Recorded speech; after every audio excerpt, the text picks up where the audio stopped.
মহাকুম্ভ মেলা, যা ভারতের বৃহত্তম আধ্যাত্মিক উৎসব, যেখানে শুধু পুরুষ সাধুরা নয়, পাশাপাশি অনেক নারী সাধুরাও অংশগ্রহণ করে থাকেন, যারা তাদের ধর্মীয় অনুশীলন এবং আধ্যাত্মিকতার প্রতি গভীর বিশ্বাস প্রদর্শন করেন। নারী সাধুরা মহাকুম্ভে যোগ দিয়ে একটি গুরুত্বপূর্ণ ভূমিকা পালন করেন।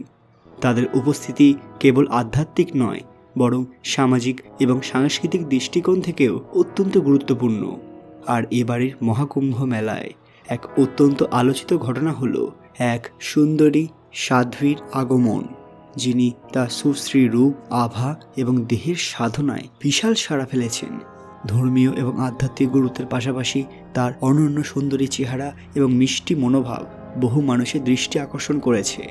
কিন্তু জানা গেছে এমন কিছু বড় তথ্য যা সব মানুষকে অবাক করে দিয়েছে। কে এই মহিলা এবং কি তার আসল পরিচয় জানলে আপনারাও রীতিমতো অবাক হয়ে যাবেন। তার আগে কমেন্ট বক্সে হর হর মহাদেব লিখতে ভুলবেন না। সকলকে আমাদের চ্যানেল পুরাণ কথায় স্বাগত। আজকে আপনারা জানবেন এবারের মহাকুম্ভের এক বড় ঘটনা। ভিডিওতে এগোনোর আগে সবাই অবশ্যই আমাদের চ্যানেলটি সাবস্ক্রাইব করে নেবেন।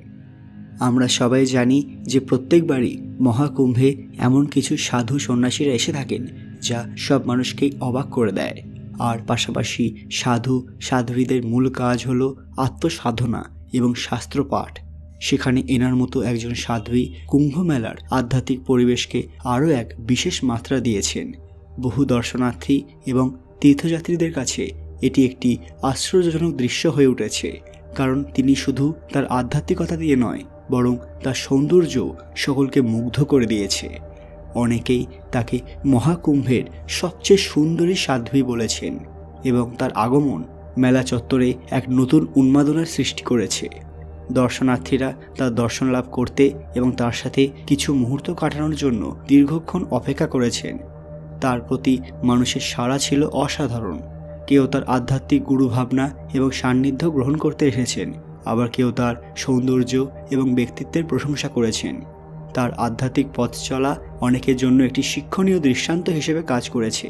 তার স্মরণে আসা বহু তীর্থযাত্রী এবং ভক্তরা মনে করেন তিনি শুধুমাত্র বাহ্যিক সৌন্দর্য নয়, তার অন্তরের শুদ্ধতাও এক সত্যিকারের দৃষ্টান্ত। মহাকুম্ভ মেলার এই বিশেষ মুহূর্তে তার উপস্থিতি একটি মাইল ফলক হয়ে থাকবে, যা মানুষের মধ্যে আধ্যাত্মিকতার প্রতি গভীর শ্রদ্ধা এবং ভালোবাসা জাগিয়ে তুলবে। জানা গেছে যে তার জন্ম হয়েছে এক সাধারণ পরিবারে, কিন্তু ছোটবেলা থেকেই তিনি আধ্যাত্মিকতার প্রতি গভীর আগ্রহী ছিলেন।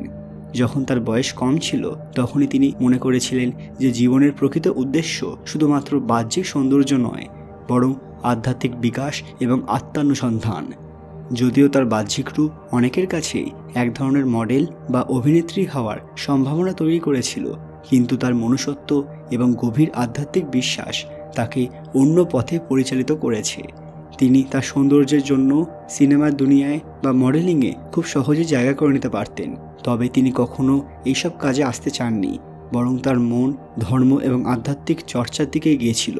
তিনি উপলব্ধি করেছিলেন যে পৃথিবী জুড়ে অনেকেই বাহ্যিক সৌন্দর্য বা সফলতা খুঁজে চলেছেন, কিন্তু আসল সুখ এবং শান্তি আসলে অন্তরের শুদ্ধতা এবং আত্মসাধনার মাধ্যমেই আসে।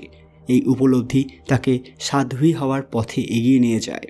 তার অন্তর্দৃষ্টি এবং আধ্যাত্মিক পথে হাঁটার সিদ্ধান্ত তাকে এক নতুন জীবনশৈলীতে নিয়ে এসেছে, যা অনেকের জন্য অনুপ্রেরণা হয়ে দাঁড়িয়েছে। জানা গেছে যে তিনি এক বড় সাধুর শিষ্যা। নারী সাধুরা নিজেদের যে কঠোর জীবনযাপন করেন তা অনেকের জন্য বিস্ময়কর। তারা সাধারণত শুদ্ধ জীবনযাপন করেন, প্রাকৃতিক উপাদান ব্যবহার করেন এবং বাইরের পৃথিবী থেকে বিচ্ছিন্ন হয়ে এক ধরনের নির্জনে জীবনযাপন করেন।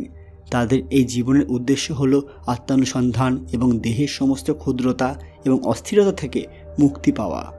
মহাকুম্ভ মেলায় নারী সাধুরা তাদের উপস্থিতির মাধ্যমে এই বার্তা পৌঁছে দেন যে আধ্যাত্মিকতা শুধু পুরুষদের জন্য নয়, নারীরাও সমানভাবে এই পথে চলতে পারেন। এই ব্যাপারে মানুষের প্রতিক্রিয়া বেশ ইতিবাচক, কারণ তারা নারী সাধুদের দৃঢ় আত্মবিশ্বাস এবং আধ্যাত্মিক জ্ঞানে মুগ্ধ। এই সাধুরা সমাজে নারীর ক্ষমতায়ন এবং আত্মবিশ্বাসের প্রতীক হয়ে ওঠে। অনেকেই তাকে আধ্যাত্মিকতার মডেল হিসেবে অভিহিত করেছেন। বন্ধুরা, এ বিষয়ে আপনাদের প্রতিক্রিয়া কি সেটা কমেন্ট বক্সে অবশ্যই জানাবেন। আজকের ভিডিওটি লাইক করবেন এবং শেয়ার করে সবাইকে দেখার সুযোগ করে দেবেন। কমেন্ট বক্সে ভক্তির সঙ্গে হর হর মহাদেব লিখতে ভুলবেন না। আরও এরকম দরকারি আপডেট পেতে পুরাণ কথা বিশাল চ্যানেলটি মনে করে সাবস্ক্রাইব করে নেবেন। খুব তাড়াতাড়ি ফিরে আসবার একটি দরকারি ভিডিও নিয়ে। ততক্ষণ আপনারা এই ভিডিওগুলো দেখতে পারেন। ধন্যবাদ।